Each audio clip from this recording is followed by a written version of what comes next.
Nous sommes dans cette semaine après l'Épiphanie et c'est la lumière du Christ qui se manifeste.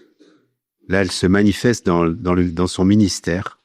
Le Christ qui commence à annoncer la bonne nouvelle, qui choisit ses apôtres et qui les envoie en mission.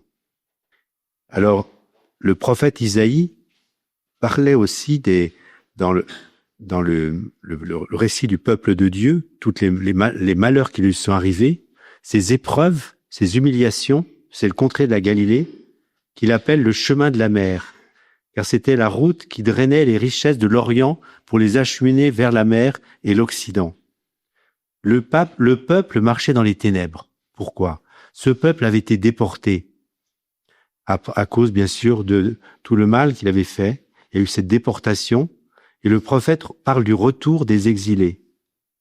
Mais il entrevoit aussi cette action messianique éclatante dont le pays sera le théâtre, c'est-à-dire tout le ministère du Christ dans la Galilée. Le Seigneur couvrira de gloire la route de la mer. Le peuple qui marchait dans les ténèbres verra une grande lumière, la lumière du Messie. Ce Messie tant attendu, qui va libérer pas seulement les corps, mais des âmes. Soucieux de montrer que Jésus est le Messie, Matthieu montre que Jésus réalise cette délivrance. Dans cette région qu'il a choisie pour inaugurer son ministère. Il choisit d'ailleurs dans cette région ses apôtres, sauf Judas, qui vient de Judée. C'est de là qu'il les enverra enseigner toutes les nations. Il établit sa résidence à Capharnaüm, ville cosmopolite où il y a à la fois les Juifs et les païens. Et l'Épiphanie montre que la bonne nouvelle doit être apportée à tous les hommes de toute la terre. Jésus réalise ainsi plusieurs prophéties, celle qui concerne la route de la mer, celle qui le désigne comme le sauveur qui délivre les pécheurs et qui va annoncer la bonne nouvelle à tous les peuples.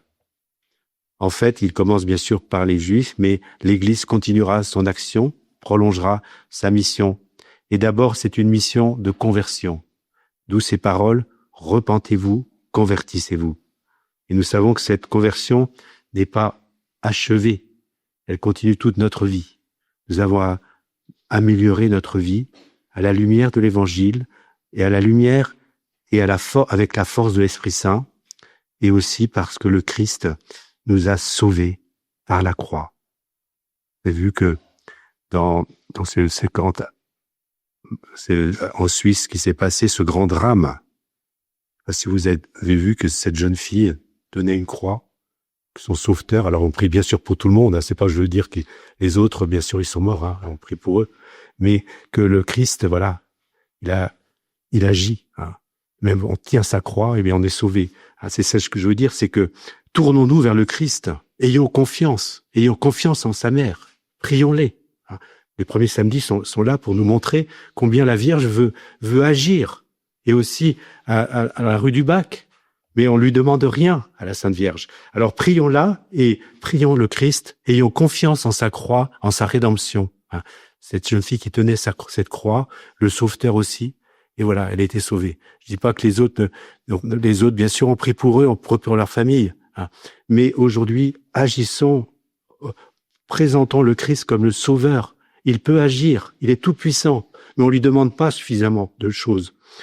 Et bien sûr, notre communion à lui, dans le Saint-Sacrement, où nous porterons toutes ces victimes, toutes ces personnes qui meurent aujourd'hui encore, mais nous voulons aussi annoncer la bonne nouvelle. Le Christ est là pour nous sauver, et le Christ, aujourd'hui, agit dans son Église. Et il y a des persécutions aussi, nous prions pour les chrétiens persécutés, mais que nous continuons à annoncer l'Évangile, quelles que soient les difficultés que nous pouvons rencontrer, et en nous appuyant sur la médiation de notre très sainte Mère.